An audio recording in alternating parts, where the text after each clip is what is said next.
What is going on, All Terrain Nation? Whether it be two-wheel drive, four-wheel drive, or these pickup truck plus SUV talks you might drive. I don't know. I'm trying to weave this in somehow. What is going on? This is Midsize Talk Podcast. I'm trying to rebrand because you guys seem to, when I put live on it, you don't seem to understand it. But if you put podcast, Tim, they go, "Oh, I know what that podcasts are branded now. That people know what those are."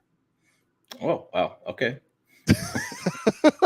I don't know, man. I don't know, man. I don't know what I'm doing. It's a crazy world out there. I got too much gray hair for this stuff. That's right. It's Friday, and we're going to talk some mid-sized vehicles, and that's not limited to pickup trucks anymore, Tim. So if it's some sort of mid-size, GMC, something you might have drove, I don't know what you can talk about, but there's all kinds of things to talk about. And I wanted to get Tim's opinion on some things because we both have been in all the mid-sized trucks now. Finally, I got to get step feet in some Toyota products and some other the Colorado, and I have some thoughts, and I'm curious about your thoughts. But first off, dude, how you been, man? You've looked a little road worn. Yeah, I'm a little tired. I finally get to be home for about a month, and I'm excited about that. I've been on the road doing GMC Acadia, doing RMAP Drive, which is a recommended press here in Colorado, or there in Colorado, I should say, down the road. I've been doing all sorts of different stuff going on these days. Midwest Automotive Media Association, we're both at. I was on the road for 10 days, basically straight. So, yeah, excited to get home. Excited to be. And we got to hide in tornadoes and right, in the basements. It was crazy. There were no basement beers there. That was a concern. I know. I had stopped drinking like an hour before we get ready for bed, and I really could have taken a drink at that. I would have had a drink. It was great. I needed that. Yeah, we had a tornado siren going off at the in Wisconsin, which is. It's funny because it's like my wife was teasing me. She goes, "Oh yeah, you live in Nebraska. We had to go all the way to Wisconsin to get a tornado warning, huh?" Yeah. And I'm like, "Yeah." Well, me and Kelly, we were in our hotel room. Like, this is par for the course for Middle Tennessee. Like, we're just like, okay. And so we were like, and they started knocking on our doors, going, "Hey, we need everybody to go downstairs." We're kind of like, well, just ignore it. Like, we go through this stuff all the time. But then they came in our room. I was like, well, good thing I had clothes on because you would have got we'll say a lot of Dave, but you would have got some Dave there. Yeah, I was dressed. I was looking at the radar, and I was like, okay, time to go. Right. I literally was trying to go to bed. I was like, come on, man. Like, the funniest thing was I sleep.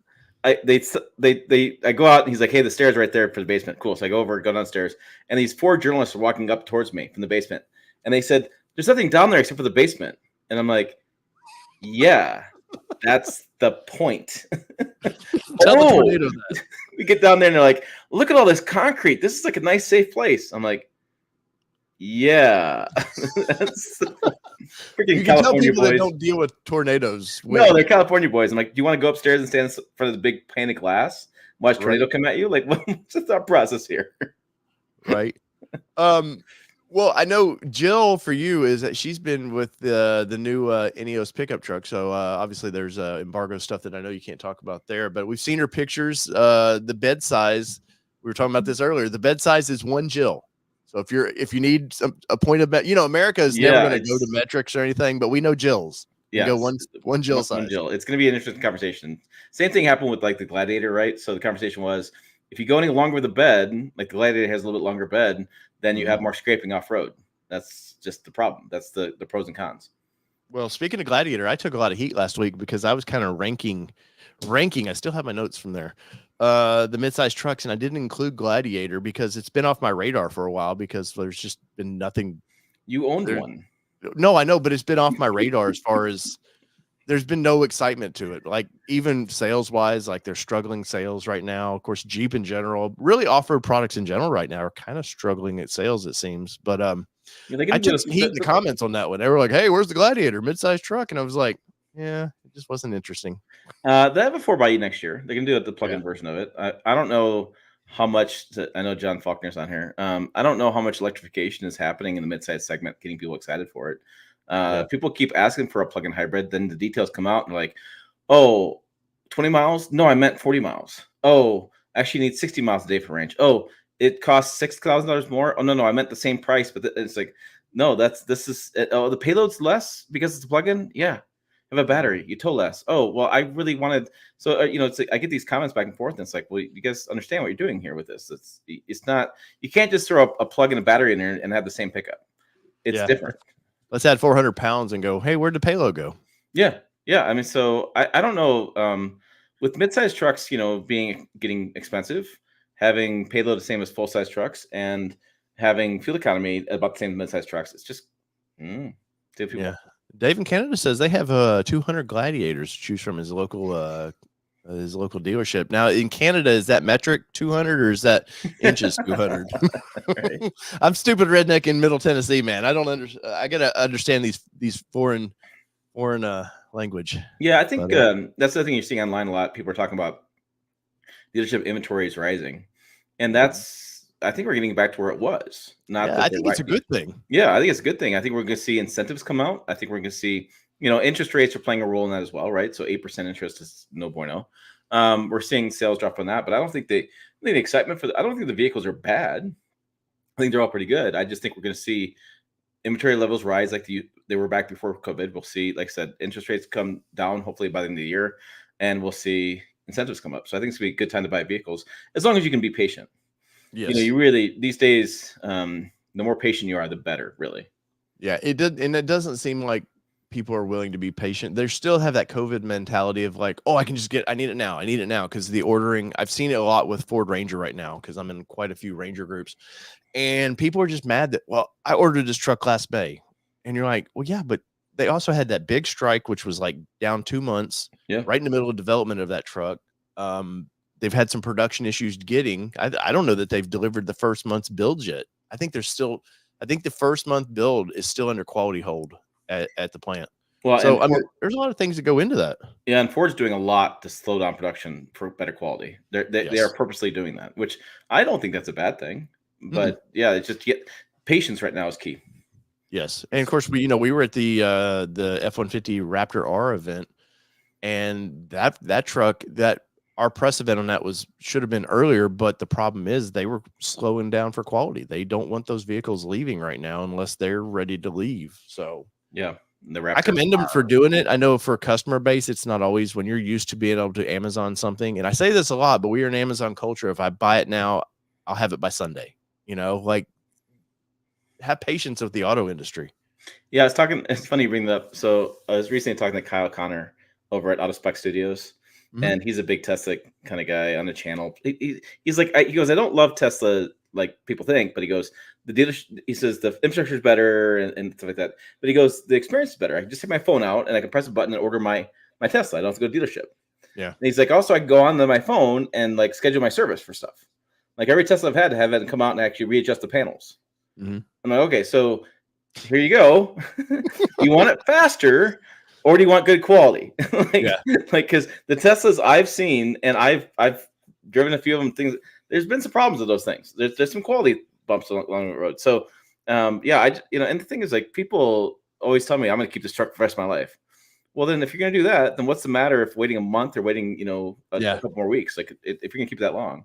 But I I get it. I do see the people that go, hey, my lease is coming up. I'd sort of planned like, Right, yeah. and that's not up to Ford though to go, oh, this guy's lease is coming up. They don't care. They just want to move metal. I see a lot of comments too. People going, well, they just don't want these trucks out. Are you freaking kidding me? Like they don't want. They're paying. There's interest that they're paying somehow and money borrowed to develop that. Like they need to move metal, and it's their best interest to get them out. So all the manufacturers, though, they're all and GMC. I'm always amazed that the big three take a lot of heat for quality, and this is going to lead into some Toyota talk. But the one brand that seemed to they were Teflon with issues was Toyota, and now we're seeing, I know you broke some news with the Tundra having some motor issues, but is that going to bleed now into Tacoma? Because Tacoma's it's the first time I've seen Toyota sort of take a hit with a new vehicle launch. I know the last generation, I remember reading all the articles about, well, it's completely different. Crawl control was just coming out for Toyota with that vehicle, and so that was like spooked some people. But this truck, the Tacoma's really sort of spooked that base, and now you've got these engine issues, and I'm seeing it in the small truck forums. Man, they're all nervous about this little 4-cylinder, which people already think's underpowered, for the vehicle. Like, is it going to spook it? And do we see in quality or in Q3? Do we see? They may not be the king of the jungle. Yeah, there's certainly you can put two and two together instead of just maybe quality concerns. I mean, I could see the rationale for that. I don't know that it's place the right moment. Toyota builds a lot of vehicles globally. They've been building engines for years, like decades and decades. I think every automaker should be getting one free pass at some point. Everybody's gonna have a turret at some point. I think Toyota right now is having a moment, and it's a very frustrating moment. And I know a lot of engineers, a lot of customers, and a lot of people are really frustrated with Toyota over this moment. They had the moment with the frame recall. They had a lot of rotting frames, and they made it through that issue, right? And so and what I always think is funny, and I read this all the time. I was actually talking to Ahmed, the car carrier nut. He's a big Toyota mechanic. He does a lot of stuff. Him and I were talking about it at funny, like at a gas station. We were driving back to Midwest. We had all had stopped at the same place, kind of weird timing. But he made the point too. He's like, look, he goes, the 5.7 liter V8 that people always talk about how it being such a great reliable engine, that had a lot of problems when it first came out. It had a lot of problems. And so people have this mindset where it's like Toyota has lots of problems, and all of a sudden Toyota goes for like 3 or 4 years without any problems, and now it's the gold standard again. And it's just it's interesting how this works out. So I think Toyota's reputation will be fine. I know there's some videos done yesterday saying, is Toyota's reputation for reliability gone completely?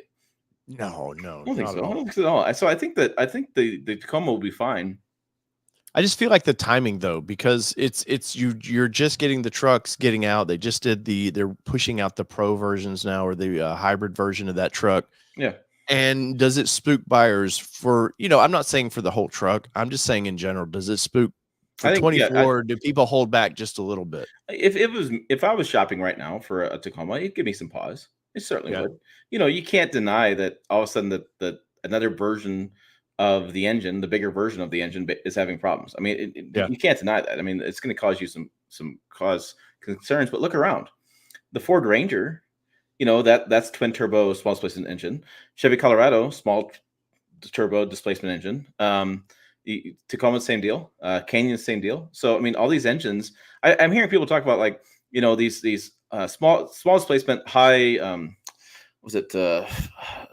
high tension engines. What do they call this stuff? It's going to have they're having too much load on these things. They're going to blow up. And I'm like, we've had small displacement engines now for over a decade, going on 12, 14 years, even longer than that. Some SUVs, we haven't had a problem with them. We just have a weird issue where they had a problem in the facility building the engine. So I don't know. I just feel like they're having a moment. We're getting past this moment. I think Tacoma buyers will be fine. I think the biggest concern I have with the Tacoma is we're seeing Toyota starting to do this more and more. They're starting to branch out with more special editions. And that's where I think it gets concerning, because the Toyota's reliability has always been really based on really good the way they build things, right? So 50 blue ones, 50 red ones, 50 white ones, 50 silver ones, right? Really simplistic buying. You have a couple trim levels, a couple options. That's it. Like it's very, you don't pick and choose. But now you look at the Trail Hunter with all its different options on the Trail Hunter, TRD Pro with all new seats and different options, right? And then you have more options, more trims, and that's going to invariably cause a issue here and there. It's just going to. That's what Ford has learned over the years. That's why Ford has dialed back the number of options and trims and things, because it makes it simple. You have less things that go wrong if you have less parts. Yeah, and I was looking at their website, and I want to pull it up. I was looking at their website the other day, and out of all the manufacturers right now, you look at their website and you go, okay, well, there's 4 trucks. No. No, you're like, what is going on here? And now I think they do lose. I think pre-runner goes away next year. I think that was a good idea to like, hey, we're going to offer something, but I've not heard any chatter, and I'm in a lot of regional groups too. I don't hear any chatter about, man, I can't wait to get the pre-runner. Like it just doesn't make sense. I mean, the TRD line, I like the fact that they do TRD, but do we need a sport and off-road? Here's the iForce Max version, sport, iForce Max, like it's overwhelming, and it's got to be overwhelming to the customer now, because I mean, clearly a lot of people want to go, I want the best. If it's at the bottom of the page, that's the one I need. They don't know why. They just go, okay, it's got, Ford with their Ranger Raptor. I need that because it's got prestige. But, for most common buyers, right here's the sweet spot, but there's too much sweet spot. Yeah, I remember the days when you had like SR5, SR, maybe a limited. That's what you had. And so now the SR5 was never like a base vehicle. It was like okay, that's their mid-range. I can get some cool options with it. And what's interesting is I want to talk about Nissan Frontier because it's people keep bringing up Nissan Frontier because it's naturally aspirated V6 and Mhm. it's got good reliability and stuff. And I was talking to some Nissan folks at the event I was at, and one guy's getting one. It's his first truck. He's excited about it. It's a good truck. There's nothing wrong with it. But we were in a story on August 18, 2023, where we said the Nissan Frontier got a stay of execution and gets 2 more years, right? And looking at the sales, that's I always go back to sales. Like, what Yes. do the sales say for that truck? I'm curious what I haven't looked at sales figures in a while. I'm Yeah, curious. so I have it right here. I'm just pulling it up. Look at this. And He's a professional, ladies and gentlemen. He is a professional. that's why I do sales because I love sales. So they sold 19,000 Frontiers last quarter, and that was versus 21,000 Tacomas. Can you Tacoma share the was screen, down. Tim? Yeah, I can. Tacoma was down 60%. You know why? New models truck. coming out, right? So the my point here is Nissan sells Tacoma outsells Nissan 2-1 on an average quarter, right? So even if people start saying Nissan Frontier, great, that kind of stuff, you're going to have to not just get one or two guys to say that. Yeah. You can get a lot of people to have to say that. And the thing of the Frontier is the powertrain's fine. I mean, there's nothing. The Frontier's old. Let's be honest, though. This is the same. And I guys, I'm a Nissan guy. Tim knows this, but it's benefited Nissan because they're so slow to change. Now people want that. Yeah, and look at the numbers. I mean, you got Ford Ranger is going to start coming back to the marketplace. Like, the new one's coming out, so that's why sales are down. So if the numbers come up and the Ranger's miles better than the last one. I mean, as far as different options and the Ranger Raptor and the price point, I think they're really going to sell a lot of those. So you're going to see that's going to bite into the Frontier market. The Colorado got refreshed. The Canyon refresh coming out later. They're doing small changes to it. They're doing the bigger dash instead of the smaller dash. Small things. So, I mean, I think the biggest losers are going to be the Gladiator, Frontier, and Ridgeline for sales moving forward. I know people love naturally aspirated engines, but I just got done driving a new Subaru Forester that has a naturally aspirated 2.5 liter. That thing's slow. It's slow. Like 0 to 60 is like maybe tomorrow. Yeah, but that's got a CVT in it. No, yeah. It's not a good performance engine on that. So yeah. I get the idea that people don't like turbos. They worry about the reliability issues. But look at the recalls and things we're having right now. We have yet to have a turbo recall. Yeah. You have yet to have turbo recall. We've had transmission issues. We've had and the engine, the debris in the engine is from Toyota. That's not a turbo issue. Well, they had that early wastegate, but that wasn't. I mean, you can't really chalk that up to. That was a handful of them too. Yeah.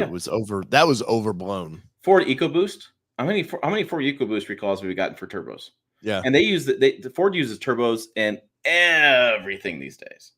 Yeah. Right. So I mean, I get it. I get the fear factor on that, but man, I don't know. Ford's over 10 years now with EcoBoost in the full size truck. It's like 12. So I mean, yeah, I would trust. No, you're going to have, I've seen on TikTok, especially, I've seen the mechanics that, there's the fear mechanics of like, here's Ford again, they're pulling another engine out. But guess what? You're only showing the bad. I don't see everyone. Well, here's another Ford oil change or, yeah. It's just feeding the fear on that. And the thing is, we have to watch that. And I think at some point, me and you as well, we have to tell stories. There's stories people need to know things, but at some point you also have to watch. There's all the YouTubers out there right now that they live on fear. They're making money on fear. And I see it daily in these groups of they can't sell cars. Here's why. They're on the lots. They're this and that. And it's like, at some point, man, you got to tune those guys out a little bit. Yeah. And the thing is, like, you look at the sales data, look at things happening. Vehicles are selling, trucks are selling, but you just take that. Like the one guy, the shock jock, he took the number. They're down 60%. Tacoma's nobody's buying Tacoma. I'm like, you dumbass! Like, what a just a dumb thing to say. Like, new one's coming out. Every time a new vehicle comes out, what happens prior generation? Sales tank. It's just that's what happens. And so I'm gonna wait. I keep waiting for Q2. I've looked at some of the numbers they've sent out lately. Tacoma's doing just fine. And the thing is, they haven't even got the hybrids really out there yet. Yeah, we're supposed to get a Trail Hunter in our fleet here in Denver sometime this summer, and they're just now getting the press fleets. Like, they're just getting going. They're not even. I think Q4 is where we know where the industry's at with these little trucks. I don't think, like you were just saying, whether they get the iForce Max out in time to affect Q3, Who knows? Because I know that Toyota's slowly getting that truck out. Maybe for some quality reasons. Maybe they're like, well, let's slow down a little bit and make sure, because Yeah. if they took a hit, the big truck they can take a hit on, because sales, I mean, they sell pretty good amount, but they don't sell the amount of the little trucks where they don't want to take the hit. Right.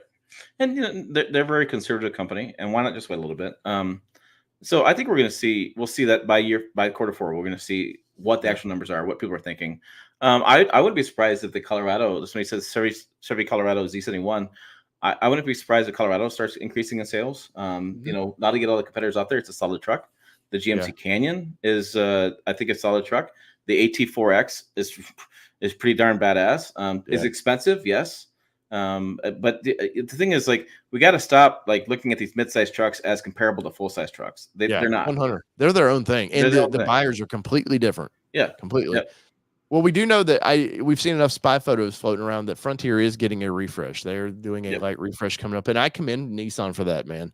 They've been so slow. The last Frontier, it was out for 5 years before they did anything to the Frontier, and I think they slightly changed the grille and some new radio or something. But we've seen enough spy photos floating around the new Frontier going to get. Hopefully the interior. That's the one thing. Last week I was talking about, and I was kind of breaking down, here's what I think of the interiors and stuff. I think for this truck, Nissan needs to throw a bunch of cash at it. And since Titan goes away by midsummer, they have a great opportunity. Okay, let's take the funding for Titan and go all in with midsize trucks. And do you see something where down the road with the Frontier that they go, okay, we have our 3.8.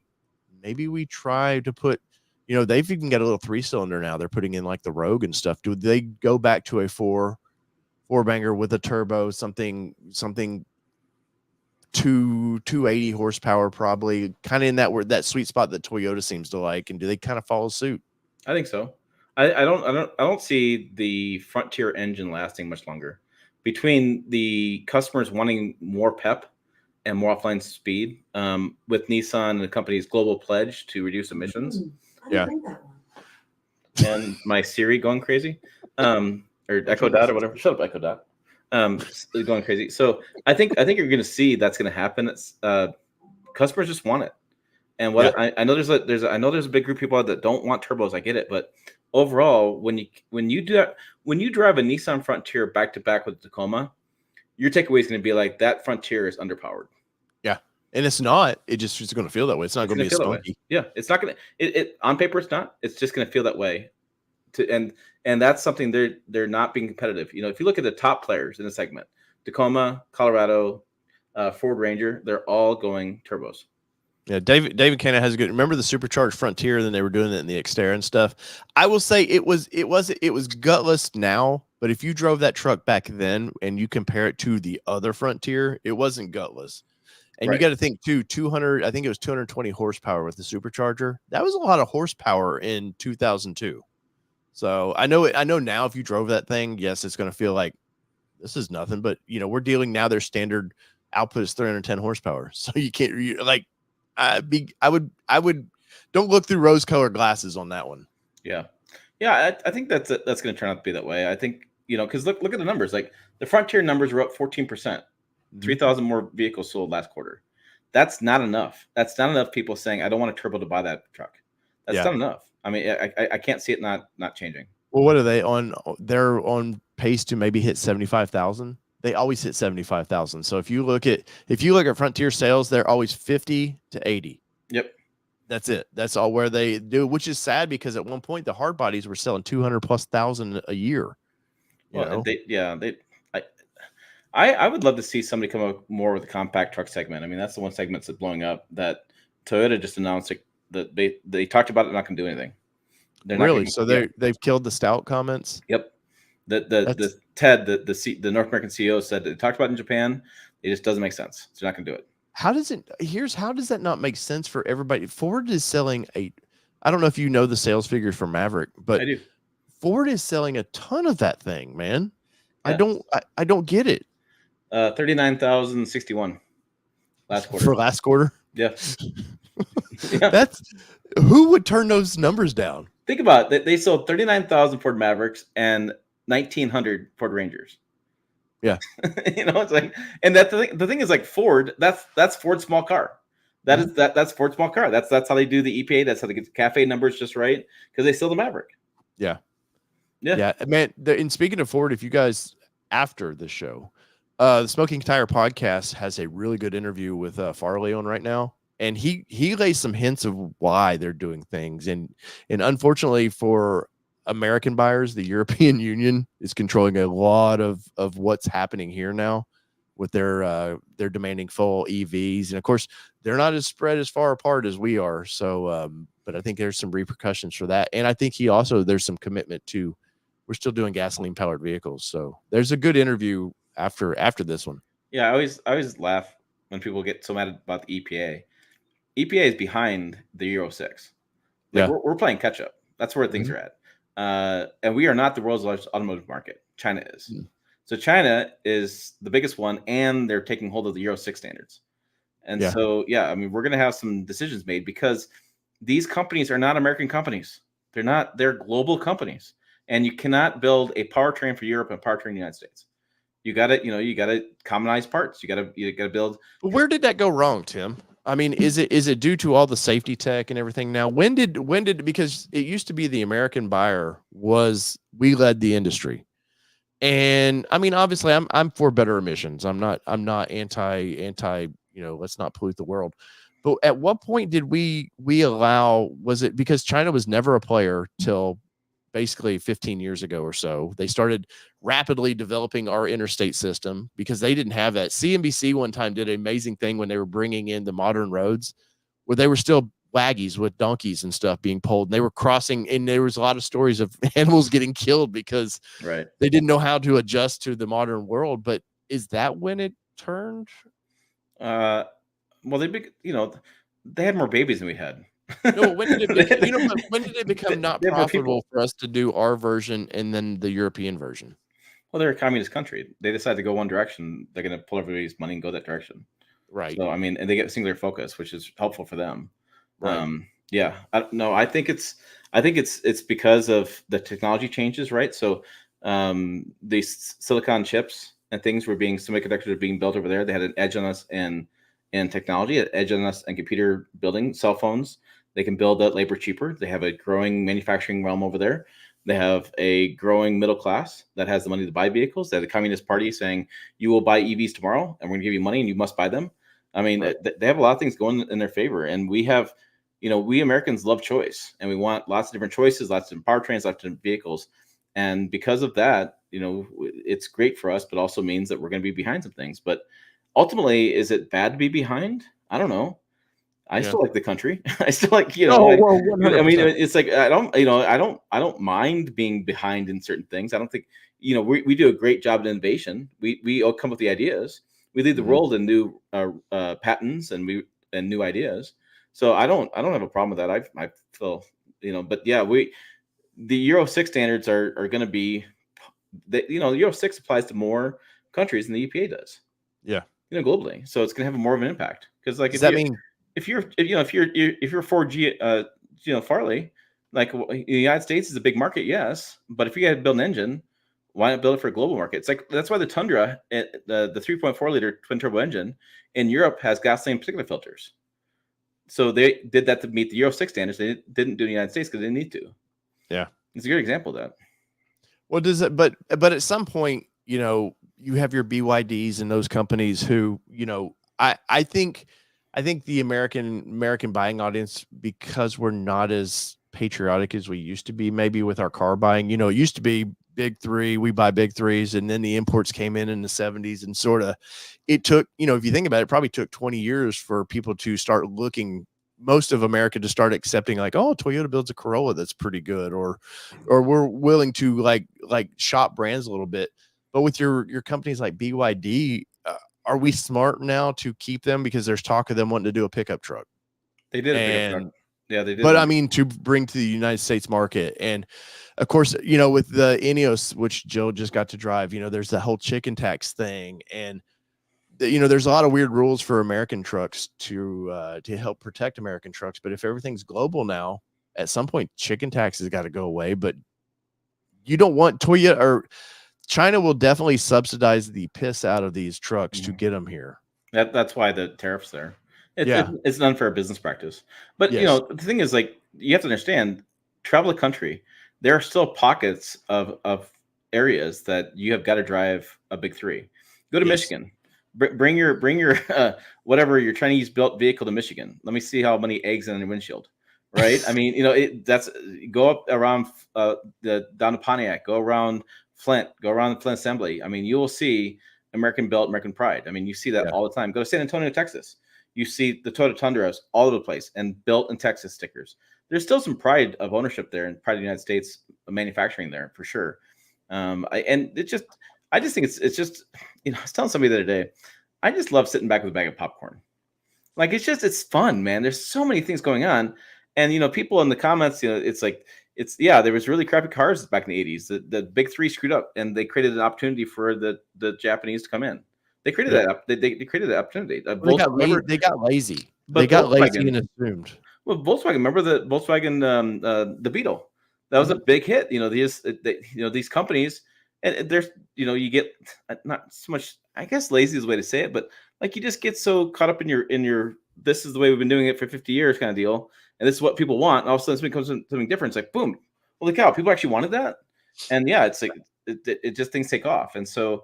I don't think there's anything wrong with that. I think it's healthy. I think there's, right now our automotive industry, media industry is having a moment where we're discussing press trips and discussing things. And I'm advocating for different things. But I think it's a healthy conversation to have. I think it's healthy at some point for a new brand to walk in and offer something different. It was really healthy for Ford to create the Maverick, right? There was half of people in Ford Motor Company did not want the Maverick. They thought it was dumb, right? But that was very healthy for the industry. It was healthy to have another option. I think more options are good things. I think it's great that I remember talking to you about Maverick though, and I was very dismissive of it. Like, I don't get it. I don't get it at all. And then it blows up. Yeah, I mean, I drove it. It's funny. So it came out, and I had a message from an engineer from a rival company, and he's like, "What the hell is this?" And so I had to explain what it was. And then I went down and drove it, and I was like, "This thing's going to sell like hotcakes." And even then, they were like, "I'm not really sure about that one." I'm like, "You don't understand it. It's an economical form of transportation with utility of a truck that you can get. Does it look great? I don't know. It looks whatever. But end of the day, farmers are tired of buying $40,000 side by sides. They can go buy this. They can go to the grocery store. They can drive across town. They can go for a road trip. Moderate road trip, and they can use it all around the farm. It's a great vehicle, and I see them all over town. And you also see. I don't know about you, but all my Napa stores, my O'Reilly stores, whatever. What's their parts truck right now? Yeah, I see pool companies and all kinds of stuff using those. Yeah. I think it's huge. What do we have to? Oh, go ahead, Tim. Go ahead. I was just gonna go back to the comments, talk about the Honda Ridgeline. I haven't talked about it for a while. I actually talked Ridgeline last week. Did you? I did a video on the Honda Ridgeline. Yeah, and it's interesting. The Ridgeline takes a lot of hate. Did you drove it and did you drive in a spring rally? I did not. I didn't. So, and I talked about it in my video last week, live stream, that I kind of kicked myself for not, but there was a few other vehicles that I just needed to be in, and unfortunately, Ridgeline was way down my priority list, and I kicked myself for not driving it now. Yeah, I mean, look at a vehicle that's built in North America, right? So it's designed and built in Ohio. Or was it designed in Torrance, built in Ohio? I think whatever deal happens with that. It's got naturally aspirated V6, people like that. It's got the interior it's typical Honda, right? In my opinion, it's nothing like, oh my God, I'm gonna blow you away, but it works, right? It's functional. The shifter creates more room for cup holders and things. You don't have to worry about anything in your way as far as your hands. I still don't like it. I just got done driving an Acura TLX because I felt like it. And we were talking about, not arguing, but discussing it. It's like, at least with the Honda shifter, and he said to me, he goes, I know these shifters get a bad rap, but at least we made it different. Like, you got to push button down for drive. You got to pull back for reverse. You got to push. Everything feels like a different tactile feel to it. Well, that makes sense too. You push, go forward. Pull, they could have just made like the old Lincolns back in the day. You push the button, whatever you want to do. This is much more I want to call it engaging, but it feels different. The HPD package is a Honda Ridgeline off-road Baja truck? No. HPD package gives you a little bit more capability, and I would tell you, the Honda Ridgeline on a dirt road with washboards is surprisingly well mannered. Like, nice. It's really good, and I tell people that all the time. It's really good. Is it a unibody truck? Yes. Can you overload it and crack? Yes. Is it a real truck? Whatever. It's got a frame. It's fine with that. Is it boring on the interior sometimes? Yeah, I think so. I mean, but again, to me, it's typical Honda. It's not like it's not going to blow you away, but it's going to be really reliable, and it comes in a good price point. Yeah, my takeaway from when I was talking about this last week was they have to do a refresh to the interior of this thing. Like this center stack, them and Nissan, it's like they buy the same infotainment center and just shove it in there, and that's where I think they lose out. No, I like the interior. This is the HD or H whatever they call HPT. it. Yeah, it sounds like a drug company name or something for something. It needs to get about 6 inches wider. I slept in one year at a camping trip because it got loud with the family getting drunk, and I woke up with a cramp. So she's about 6 inches longer. I couldn't quite stretch out my leg all the way. Dear Honda, if you can make a vehicle for sleeping. Yeah, but it's not. I see a lot of people buy them. I have a lot of friends who are older friends, golf buddies who are all retired, and they always talk about the utility in the bed. They like that the tailgate opens one way and opens down. It's like the whole thing opens up or to horizontal or vertical. They love that. They love the don't really guys this young man. They love the storage in the bed. They keep recovery gear in there. They keep beer or golf bags or whatever in there. So there's a lot of people that like the Honda Ridgeline, and it sells. It's in sales going up. It's been about 12,000 units a quarter. Well, it's based on what the Pilot, right? Yeah, it's a Pilot with a bed. So it's a build buddy, which keeps it around. If this was on it by itself, it probably wouldn't be practical for them to keep around. But no, the thing when they did the Gen 2, the thing that I think they realized was make it more truck looking. Yeah, now, they redid the grill. They've made some changes to it, but there's a limit what they can do with that type of vehicle. But the last one was, I think, more of a experiment of like, will people buy something if we do it? I think they learned a lot from that and went, okay, the audience needs, let's make it not look like a space oddity. Let's make it look like I mean, it's just a little tougher. OSHA wants to know, I heard it was really comfortable for seating for long trips. Yeah, Honda's got really comfortable seats. I just took the Passport. Oh my God, I took the longest name ever. I took the Honda Passport Trail Sport to Denver, 180 miles, and the seats are super comfortable. It's the same seats. So what I said in that video, and it's going to go live when I read around to it. I got so many things on my list, but Honda does everything. They did everything, the basics well. Good visibility, good seats, good seat position, reliable powertrain, quality build. Is it great fuel economy? Is it amazing horsepower and torque? No. It does everything well. It doesn't to me, it doesn't stand out for any one feature, right? Unlike the Colorado ZR2 or the Canyon AT4X or the Ranger Raptor, these things that really stand out and people are like, oh, look at that, look at this, whatever. Honda does everything. They just do the right things. They just do, and we were talking about this a little bit on the forum I have. Why are automakers? They always seem like they want to do one more techie thing or one more thing over here, and they forget the basics. Mm-hmm. Like I can't get into your truck because you made it much taller because you had to have those 35s. Okay, well, I'm not going to buy it, right? And if I put smaller tires on there, I don't get the cool look. I get different wheels. I get screw up the geometry of the driving, and then it's like, well, GM with the headlight switch. Why? There's no practical benefit to that. Why even change? Why can't just? I know everybody's doing things. They want to make things different and better and improve and stuff. But to me, it's like keep the basics: comfortable seats, good visibility. A good powertrain. Let's keep the basics before we go too far in the weeds. Right. And that's where Nissan should, and I said it with the full-size truck when the pandemic hit. They had such opportunity to advertise and go, hey, nobody can build trucks right now. We have them, and they should do that with the Frontier. I haven't seen a truck commercial from Nissan in forever, but they should roll that thing out there and go, hey, if you want an honest to goodness old truck, have an older gentleman in the truck, just show that, hey, we're an honest to goodness old school truck.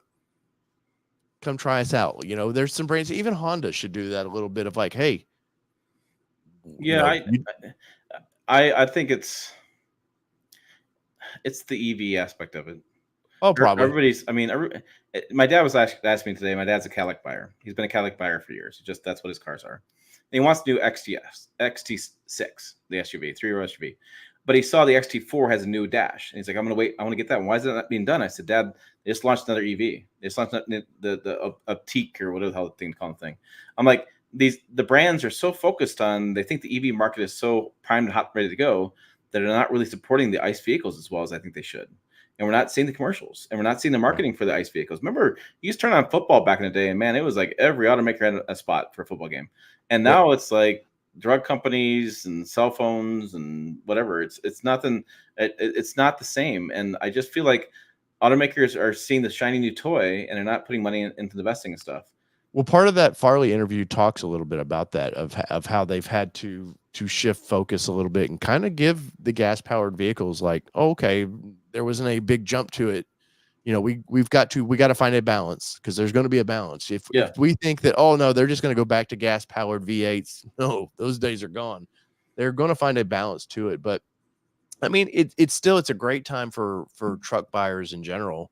You get a wide variety of choice now. And, you know, even though I was beating up Toyota a minute ago about all their models, at least you're getting that. You know, it's not you get, you know, the SR5 and that's it. And with GM, you get, you know, just a Colorado or the GMC and that's it. Right. Like for truck buyers, it's better than ever, I think, for choice. Yeah, I think the choices are really good. It's hard to, and I also say that the quality's never been better in the midsize trucks. Right? I mean, it's hard to, like, I know people love to talk about just the cylinders. It's 6 cylinders or 4 cylinders. But when you get behind a turbo 4 versus a non-turbo 6, it's a different thing. And so I think that there's so many choices in powertrain. There's choices in different styles of things. Quality's never been better. You can get a longer bed in certain trucks, right? You can get that longer bed, that 6-foot bed if you need it. There is an option. You can't get a regular cab stripper truck, right? That doesn't exist. I'm sorry. It's in the junkyard down the street. It's 1980 S10. So those, you can go get one of those. But I mean, I think the biggest joke right now with midsize trucks is the rear seats. Yeah. Like I think these things should be all extended cabs. Like I was talking to some people about the Tacoma TRD Pro. I'm like, why is that not just an extended cab? First thing, if I bought that, first thing I do is take the back seats out. You can't sit behind those ISO seats. You can't. So I'm like, I just think that, you know, why not just make them extended cabs at this point? Because the seating back there is just horrendous, and they can't do it any longer, any bigger, because it won't fit in the garages. And I'm sorry if you disagree with me on this, but automakers have a metric in their heads. 210 inches is about 17 feet. They will not build trucks bigger than that because they don't fit in garages, and that's a huge part of the decision making. Every time they survey owners of midsize trucks, it's like number one to number 2 thing. It's got to fit in the garage. So that's the big deal. So they can't make it any bigger. They can't compromise a bed. Now, I do think it'd be great to do. I'm looking forward to more EV. I think an EV midsize truck where you can shrink the hood down and create the bigger cargo room in the bed and create more room in the cabin would make some sense. But now you're taking this EV midsize truck and you're saying it's going to be $70,000 to $80,000. Yeah. Now that's why Ford has delayed plans to build a Ranger EV, because it's like they can't build a price point that makes sense. I'd love to see a $30,000 electric truck that's got 400 miles of range and it's got rear seat leg room and it's got a longer bed, but that's a pipe dream. At this point, that is just a pipe dream. There's no way. I read somebody was talking about, I don't remember what it was, but they was talking about $28,000 is their price. Oh, it was the Jeep Renegade or whatever they're calling it. Their talk of them building the electric SUV, and they think $28,000 to 30 is that sweet spot for that vehicle. And I'm like, it'll never happen, man. Yeah, there's like no way. remember when the model, I know you're not a car guy much, but remember when the Model 3 from Tesla, it's going to be $30,000. Oh yeah. And that was the price point. And I know that's not, we can pick on Tesla and it's not necessarily their fault. They're targeting for prices, but guess what? You know, of course, with Tesla, it takes 4 years to actually bring anything to market, and the prices change, but they cannot build EVs that cheap. And guess what? Guess who owns all the minerals? Yeah. The company, the country we just talked about, unfortunately. So then they're going to control the market a little bit, but I think the price, you know, I hate to say like $40,000 to $50,000 in a midsize truck, especially, is like a good deal anymore, but it's where we're at. And everybody complaining that, oh, they're too expensive. I 100% am with you. Yeah, I I won't agree. give them a free pass on it, but I also look, if Toyota's going to get 50 mid 50s for just the TRD off-road with no hybrid system, like if that's the price point and people are buying it, what are you really supposed to do? Not buy one because you're going to put your flag in the sand and be like, nope, that's not it. If more people did that, but guess what? We live in a world where we have to move things and we have to go places, and so people just Yeah, I bow mean down. the pricing has gotten insane. My issue with the Tacoma is the TRD Pro is too expensive, Oh, and Doug 100%. Doug pointed out he thought they should do a separate engine and the Tacoma have two different engine choices. That's impossible. The number of billions they spend on manufacturing just doesn't make sense. They're going to sell how they'd rather just discount the smaller truck. Yeah. Um, so this is interesting. Can you follow up John Faulkner's point? Yeah. So John Faulkner says, he's a journalist. He says the first generation Honda Ridgeline bed and slope section were connected to the cab. It was like a wing section. Customer feedback led to the design being dropped for 90-degree angle. Chevrolet Silverado has slope section connecting the bed. An idea is why it isn't 90 degrees like the non-EV Silverado, because it would crack. That's the buttress. So here's what happened is the Honda Ridgeline still slopes a little bit, but what Honda did is they put a metal plate in the back of the crew cab of the Ridgeline. And so there's metal plate and there's these brackets. That's how the bed connects and holds up rigidity in rigidity test. Because when you do unibody and you don't have that buttress, that slope buttress, imagine like a bridge. You see how the bridges like in San Francisco have those big going up like this? That keeps the weight from cracking that bed. And so the Silverado couldn't do that because they had the midgate. The midgate folds down. So structurally, they had to have something to hold that bed up, and that's why they have that slope. But it's interesting because the bed of the Honda Ridgeline, it was done that way with a metal bracket back there to pass global crash standards because Honda is a global company. And so they didn't just do the safety standards for the Honda Ridgeline for the United States. Yeah. They did it for global testing. And in global testing, this is really fascinating. I remember this. I did the interview with the chief engineer, Kerry McClure, way back in the day. Think about this. You have a load of bricks in the back of your truck or your midsize truck. You smash the brakes. In the Colorado, Canyon, Tacoma, Frontier, Jeep Gladiator, where do those bricks go? Into the cabin, right? If you rear-ended all that force, all that mass is going in there. Honda, in global testing, they have a metric for that. You cannot have your cargo go into the cabin in a rear accident, or if somebody breaks, whatever happens. And so they put that metal plate back there because of that safety testing. Well, so you talk about that, but how does Ford get away with? I mean, obviously, this is not a global vehicle yet, but how does Ford get away with what appears to be a 90-degree? Yeah, that's a good question. I hadn't thought about that one. They must have the same bracket back there. And outside appearances are not obviously what structurally internal is, but it does seem to be they've gotten away with a little bit. Yeah, they must. I'd have to double check my notes on that, but they probably have a metal bracket back there. So just imagine. Yeah, I'm sure they do. Yeah, it's the same bracket you use for like imagine if you hung a TV on the wall, like a LCD TV, whatever, and it's got the hooks in the back that hook to the bracket. It's the same idea. Okay. So the bed has brackets on it that hook to the big metal bracket and it holds it all together. And they got rid. So because the problem with if you do a midsize truck, a unibody truck, whatever, and you don't have that buttress to that bracket, you will crack it. So 1960s, Ford did a unibody F-150, and they were having lots of issues. People didn't like them. They're cracking it. Things were doing well because they didn't have the engineering back then to understand, all this stuff breaking. And so now with the midsize trucks coming back, they found a workaround for that by doing either buttress, like a bridge, or they put a piece of steel back there and it hooked to it. Yeah. Well, and there've been a lot of Honda talk today. It's kind of surprising. The one thing I'm surprised Honda has not brought back is the Element. And I owned an Element, and I'm not saying this because I owned one, but you talk about an EV, like a name that would fit EV branding. That same side. Did you ever drive the Element? No, I made fun of it. Well, no, I know you do because you've poked at me about this. But what a great platform though for an EV. You were such a weirdo. You had the Honda Element and a Nissan Juke. Both were great cars, though. Like, did you didn't give them a chance? The Aztec? Did you do the Aztec too? The trifecta? No, I draw. Oh, come on! They do like trifecta. It's like weirdo car bingo. Like bingo, bingo, bingo, bingo. What was the GMC Envoy with the weird sliding that just looked awful? No, I did draw the line there. But no, I do like quirky, weird vehicles. That's who I I am. think like Honda doesn't get. It's interesting U.S. market, and as far as media goes, Honda does not get much recognition from the media. They really don't, and Yeah. they do build some. They build some good vehicles. They build here's the thing. I think Honda and Toyota do well. Nissan does as well. They build vehicles that hit those basics. Hmm. Visibility, that kind of stuff. But they're not sexy, and a lot of journalists get bored of driving the reliable stuff. They Yeah. want the sexy things that gets more press. Well, and I'll be honest. I was watching our buddy Corey with GT Garage. He did a review. He had the latest Malibu. And he Yeah. put it up against the Camry, and that video didn't do anything for him. And you know why? Because unfortunately, people will buy both of those vehicles, and the numbers will do well. But as far as like, there's no excitement to unfortunately those vehicles. Yeah, it's one of those things like there is YouTube is one of those places where it's a mixture between journalism and entertainment.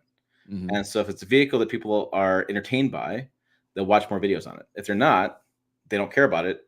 It doesn't matter how good it is. Doesn't matter if it's a good story, whatever. They have to be entertained. But Are you I not think that's always entertained? been though. I have to Because watch Gladiator. what was the show that used to be on the Nashville Network and Spike? What was the journalist amazing voice? I can't think of his name. Not Car and Driver. What was they had a review show on Motor Spike Week? TV. Motor Week. John Davis. And I remember the ones that drew me in that were the vets and the fun flashy cars. And but man, you talk about a throwback of an amazing I used to love watching those reviews. And so it's funny. I had the Sierra Denali Ultimate 1500. It's a $90,000 truck, right?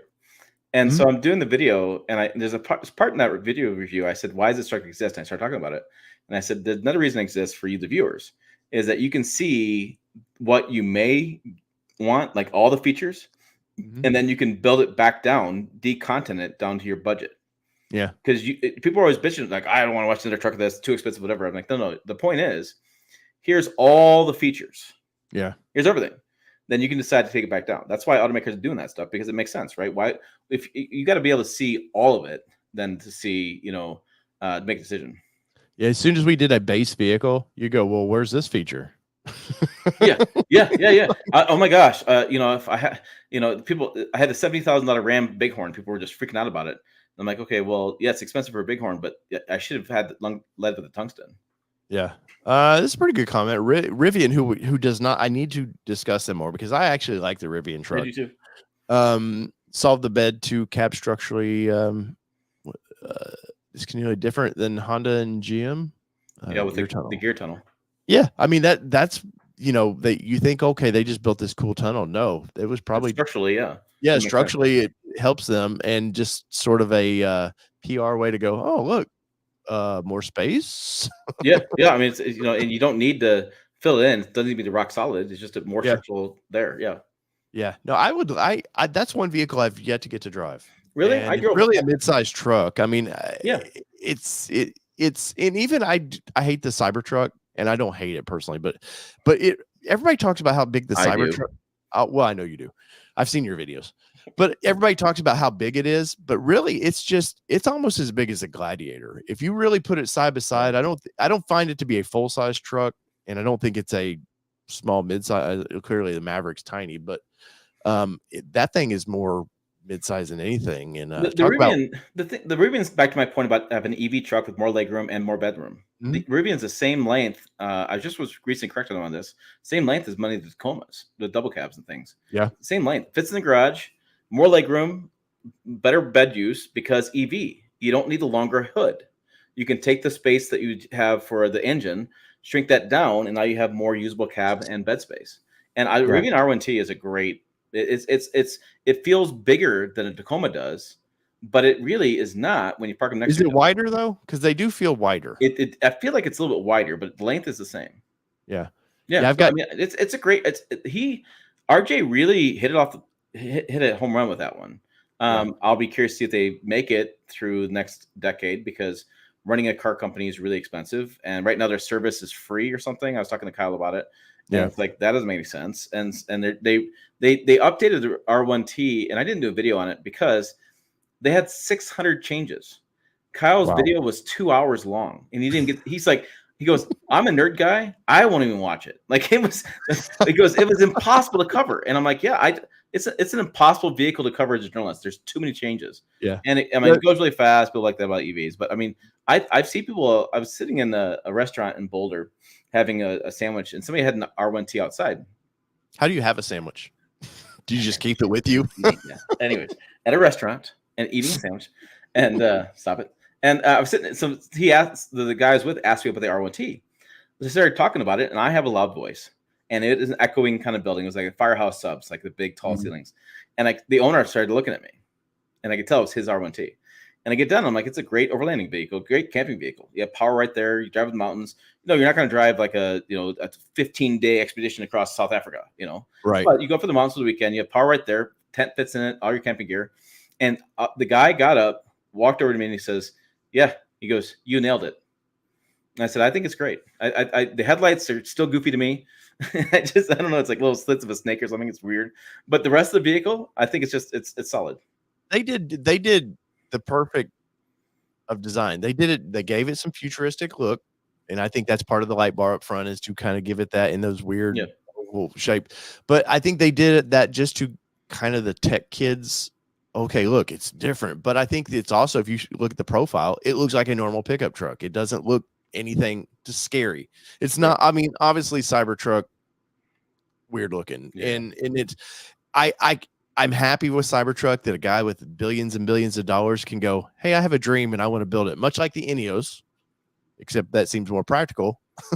But I like the fact that somebody's willing to take a chance with that. But I think Rivian is where the sweet spot of all that was, of like, it's different, drives like a vehicle, drives great, going to drive like a car, really, because the way the suspension setup is in it.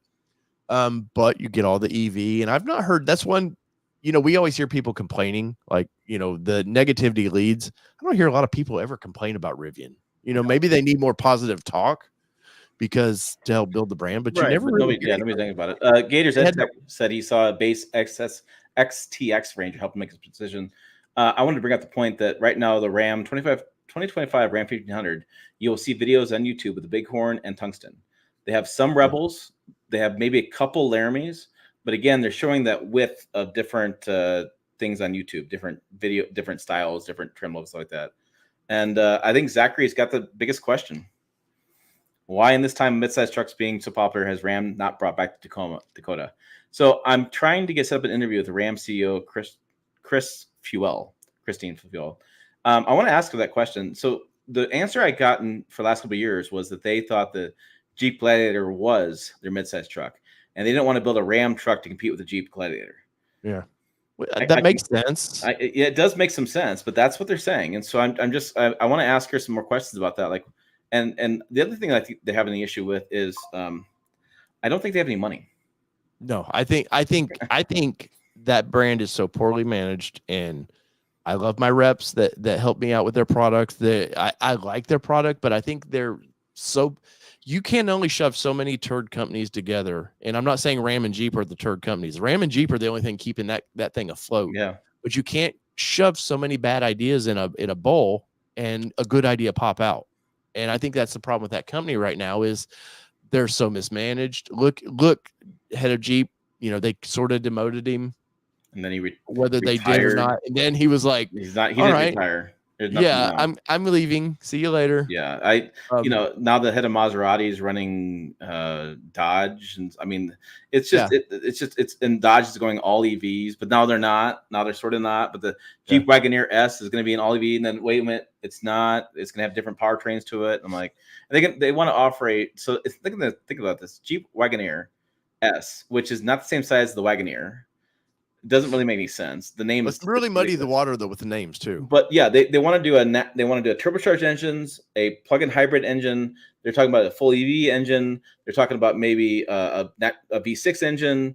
And I'm like, you're giving this one vehicle like 5 powertrains. Like, how are we going to make money at that? Yeah, like that's too much. Yeah, no, that I have a lot of, and I like the Charger Challengers. Those were old fun cars. But guess what?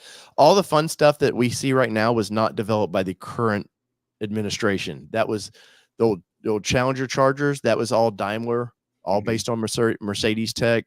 The current Jeep we have right now was not, that was in the pipeline way before Stellantis took control. Like, we're seeing now the fruits of what they're doing. And I think it scares people. And I know you have one coming. You have a Ram pickup truck Mhm. coming, which will be interesting to see how does that hold up. Like, is there any quality issues with them?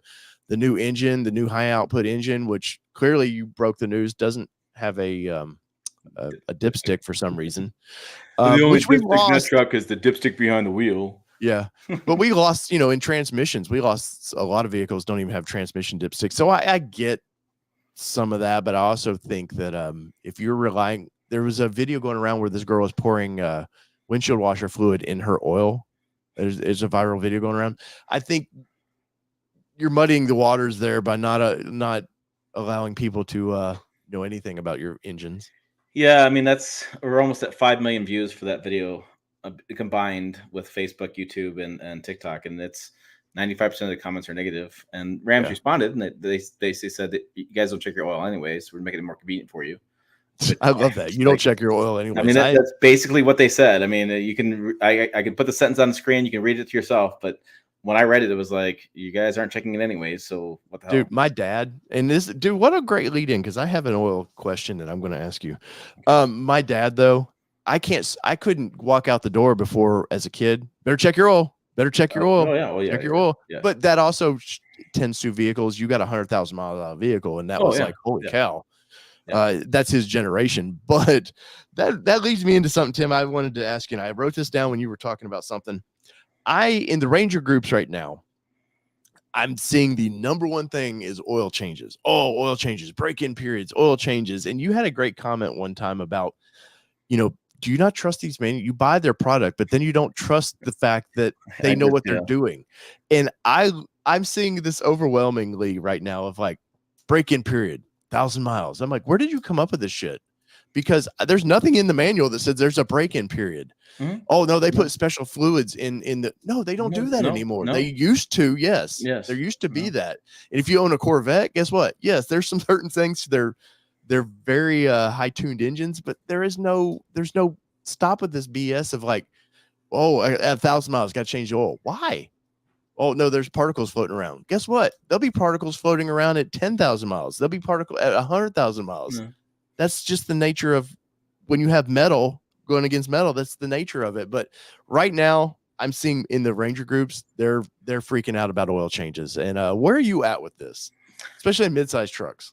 I remember when I bought, was it the Tundra or the Ford M50 or one of the two? TFL had bought one at the same time, and they went 10,000 miles of oil change. And I had emails like up yin yang. Yeah. Would you believe that? I would never do that. Da, da, da, da. And then I did an oil analysis like at 6,000 miles, something like that. I did a Blackstone test, and Blackstone literally came back and said, "Why?" They were like, "Why?" They were like, "Why did you really even send this in to us? Like, you need to get more miles on a truck. Like this is ridiculous. Like, why did you change this so early?" Right? So, I just think of it this way. So let's say Ford sells 25,000 Rangers a quarter, 100,000 trucks a year, right? Yeah. And you get on the forum, and there's 10 dudes who change it at 2,000 miles. Mm-hmm. But the other 99,990 people just do the manufacturer stuff because they don't know any better, or it's fleets, and they're just going to change it anyways, fleets, right? Yeah. So why do we listen to 10 people and not the 999,000 people? Why? You know, and then I'm also thinking too, like I pointed out, the comment I've made, it just does drive me nuts. It's like you gave $55,000 or $57,000 for Ford Ranger Raptor, right? And I've had people come to me and they say, well, what kind of oil should I put in it? How about the oil they recommend? Yeah. Well, I'm not really sure. That's too light a weight of oil. I know better.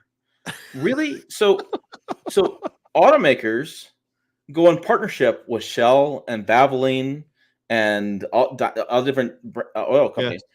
And they take the engines in and they put the oil in. They do collaborative testing, right? Major, like I'm talking like throw it in the swamp and let it run for a month. I mean, that's massive stuff, right? And so they know exactly what kind of oil you're gonna they want to run in that truck for the life of the truck, right? So why would you know better? And I Why would assume you they test different weights of oil too. They don't right? just And people are always like, "Well, I did my research." How? Did you create a lab? yeah. Do you have a lab outside your house? Is your she shed is actually a Shell oil Break lab? it Like, Breaking Bad for oil now all of a sudden? yeah, I'm just like, I just it boggles my mind when I see this stuff. It's funny. I remember I was talking to somebody yesterday about this. If you guys knew, how much testing brands do on tires, if you could go to the proving grounds with me and understand they spend months working with tire manufacturers, changing the rubber compound by one iota of a difference, and then Yeah. they go out for a all day hot rubber, burn it till the tread's coming off, come back, flip them up, do another one. If you knew that, you would never change the tires of your vehicle. You would always go with whatever the brand recommends, because it's also the funny story. I remember I talked to a guy who was a proving ground for Toyota, the shark fin antenna, right? The shark fin antenna on the back has the Wi-Fi or the Sirius XM, whatever. Do you know that they can spend a month arguing about like 1 millimeter? Yeah. So I'm like, if you can understand how much testing goes in and how much they have the manufacturer warranty backing it up and how much their reliability backing up, I mean, they spend all this time and effort for you guys to do all this stuff dialed in. And I'm always joking with engineers, like, boy, you spent all this time in this truck, all this kind of stuff. I said, can't you wait to see the first one lifted with big old 45 tires on something? They're like, no, like, we spent all this time on this and we know it's going to happen, but it's like, God, like, you guys are killing us. Yeah. Yeah. So Yeah, when I that's what I saw think this about though, oil. I It's like, knew that when I read this, I was like, "Oh, there's a good Tim rant in this one," yeah, yeah. because I'm with you. I'm amazed I that don't understand it. that now once again, and we talked about it. Oh, my dad, check your oil, check your oil. I get 100%. Motors used to be, especially the big three, they were not reliable at all, and that's why the imports were winning, is because they were building these smaller engines. They were reliable, and guess what? They're all good now. And my Honda Element, I didn't ever test drive that vehicle when I bought it, because you know what? I knew it was going to be a good vehicle. I didn't have to worry about, oh man, I hope this thing doesn't pull to the right or something. No, they're good. Everything is good now. Well, yeah, and And think about this: the oil interval, the 10,000 mile interval now, mhm, that's their safe spot. yeah, They can go further than that. You can get more miles out of that oil than you can. Remember transmissions? You had to drop the transmission and drain and flush transmission, mhm, right? mhm, Now you don't touch the transmission fluid. The transmission fluid technology and the transmission oil technology, same damn technology in the engine. So now we trust transmission, but we're not trusting the engine. Like right.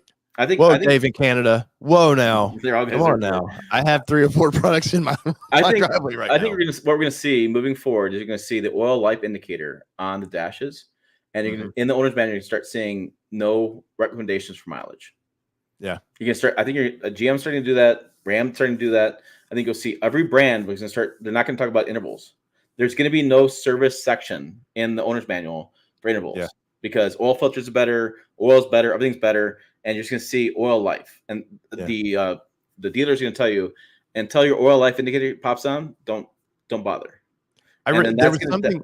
that's gonna be a generational change, though. That's gonna be a 30-year change to get people to accept that. Yeah, and there was something in these people were going, well, how long when can I get on the vehicle or whatever, or how, do I got to baby this vehicle? You're like, dude, I came out in my Mustang. I came sideways out of the dealership, and I never once worried like, well, there went the oil. Yeah, no, Or like even my Raptor, when I left the dealership, I did go, well, I can't get into it and have any fun with it right now, because guess what, Tim? Every press vehicle we get in, if there's probably under 1,000 miles. 500. So you can't get it. They won't deliver unless it's 500 miles. Right. I've gotten ones that say 505. Yeah. I've got. But guess what? That means that they're willing to put journalists in who will tell bad things about these vehicles, of like, Yeah.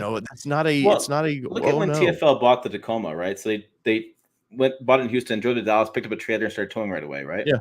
And people started freaking out online. I got messages, emails, like, damn those TFL. No, look, he picked up a trailer. Like, what do you want the guy to do? Like, you wanted him to, and Roman and I are talking about this. You wanted him to drive across Dallas and back and forth for about a day. He can't afford to do that. He's got a Yeah. business to run. I would never have done that. I would have picked it up. Like, That's just some CYA stuff in the owner's manual. That's not like a legitimate thing. Fleet buyers. I don't know any fleet buyers to go, well, don't deliver it unless it's got 1,000 miles on it. Yeah, like no, you got to do something. So that's just CYA stuff. So I don't have a problem. I think that the break-in stuff, and I've read some of the owner's manuals for like the different. I think that the Ram now owner's manual 2025 says this vehicle does not have a break-in period. Yeah, it doesn't have. It says you don't need one. Now they recommend maybe you don't tow within 500 miles. Maybe you don't do 0-60 testing. They recommend it, but there's no extensive because the engines are broken in from the factory. So the engines come off the line, they run them, they throw them in the trucks. I mean, there's not, you don't need to do that anymore. But it's just, you can't get that mindset out of the way of doing that. Look at John Taylor's comment. I just saw it because it's just interesting. So he says, 2019 Ram said they can do Hemi engine at 162,000 miles, 17K to get replaced. Okay. So I bring that up because the new Tacoma, its small displacement engine pricing for parts is 24,000 plus labor. So engines are expensive these days. They've never been more reliable, but they are expensive. People want to talk about EV batteries being expensive. I'm like, have you priced out a new truck engine lately? Right. That's it.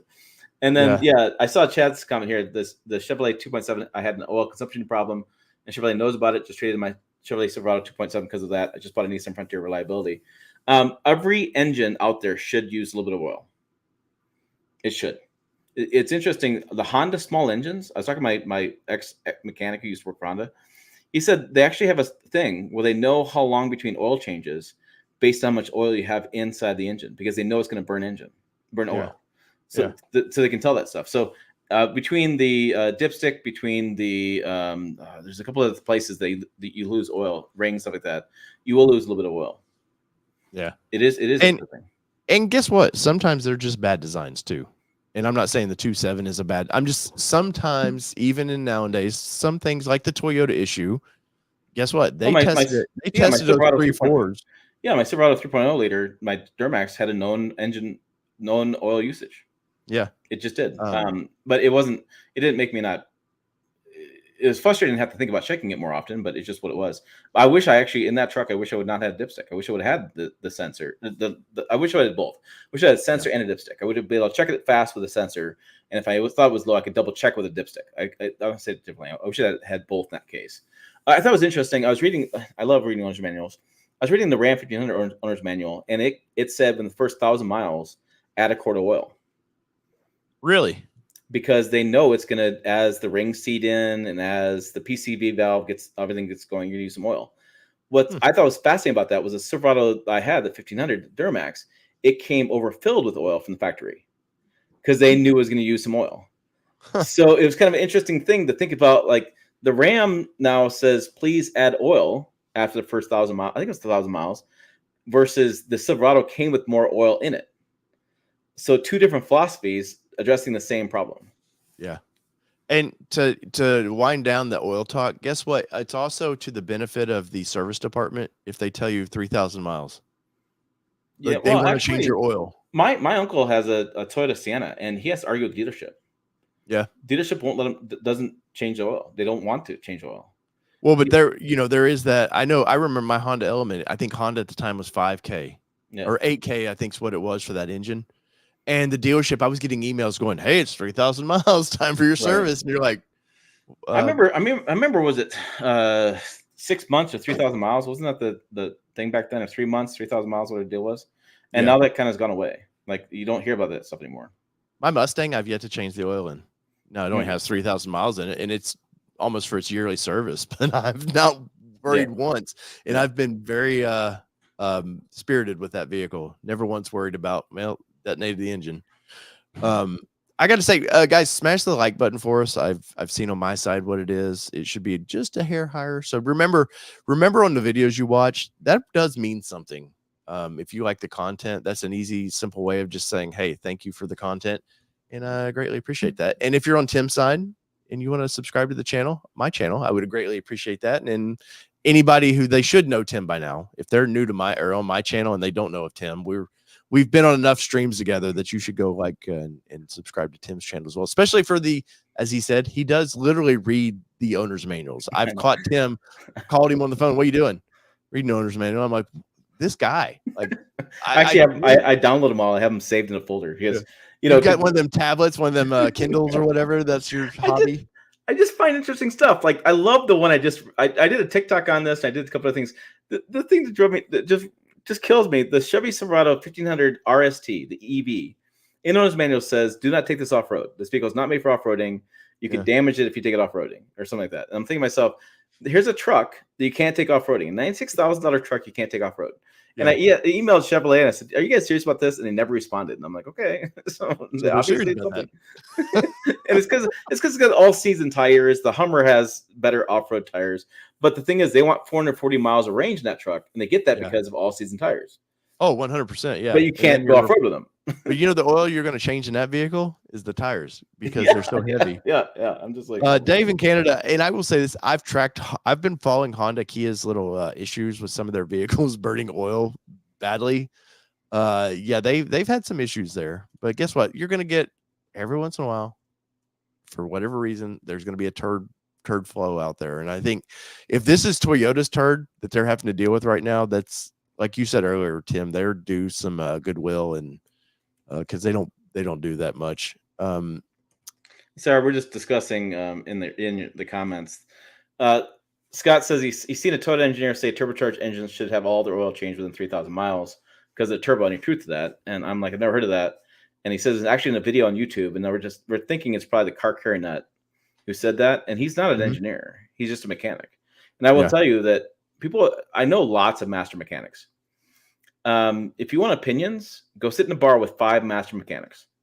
They will tell you everything wrong with every vehicle they've ever worked on, who does a worse job, and when to change an oil.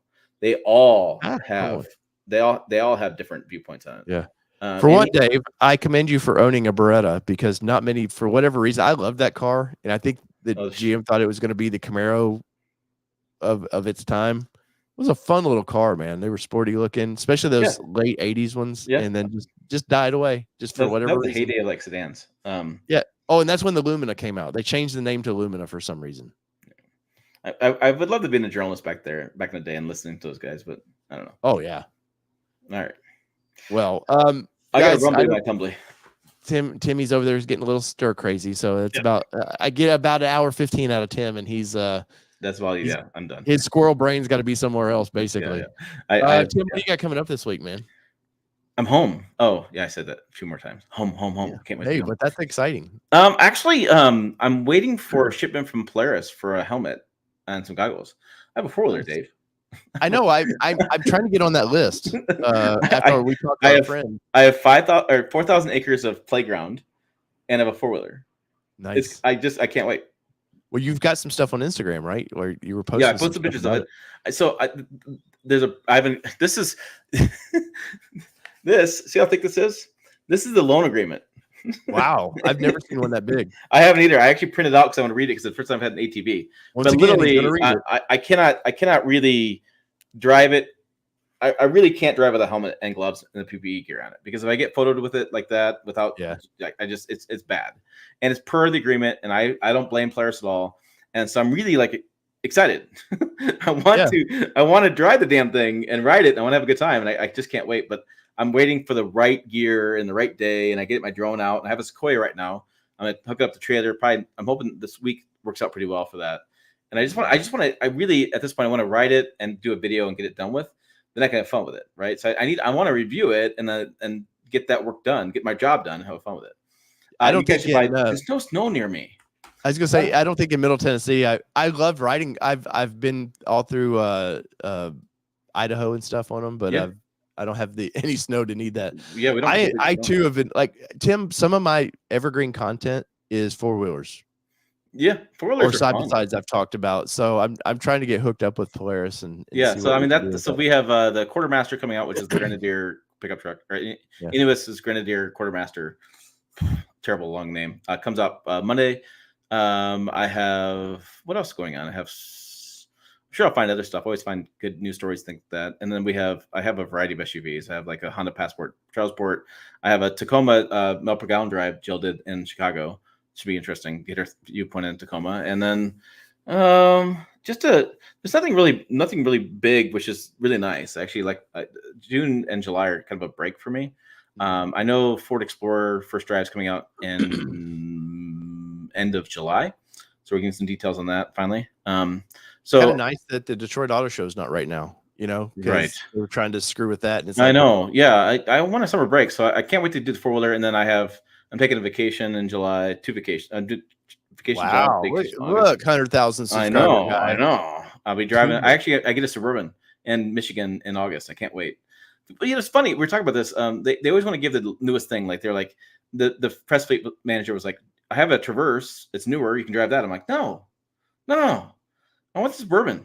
Like, Yeah. I want to review the Suburban. Like I want Tahoes. I want Yukons. I know they don't need my help to sell them, but damn it, they're good. I want to drive them. I want to experience them. I want to do more with them. And I just never get a chance. Either I'm by myself that week, the kids are busy with stuff, or I can't make a trip happen or something. I'm like, yeah. So I'm excited. I think the GX80 ride's going on right now with Infinity, if I remember right. Is it going on? Probably. Yeah, that'd be one I'd actually. They've really improved that vehicle quite a bit. I'd be curious to get in that one. Yeah, I'll be curious to see what they've done with Infinity because that thing needed an overhaul big time. That's Nissan. Nissan needs an overhaul, and we'll end it at guys. Smash the like button for us if you haven't either channel. Go ahead and hit that subscribe button for us. I got some for me. I've got a GX 550 on-road review coming up, and a Corolla Cross fuel economy video coming up, so that should be kind of fun. So be sure to leave us a comment after the fact too. I read every comment, I really do. So I'm always curious of your opinions. And once again, you know what comments do for us? Keep these videos in rotation. So we greatly appreciate that. Tim, appreciate you stopping by today, buddy. It's been way too long since we got to talk little trucks. It has been very long. I know. So whether it be 2-wheel drive, 4-wheel drive, or these badass little trucks we all like to drive, it's been your All Terrain Nation. And on Tim's side, we will see you down the road. Peace, everybody. Love y'all.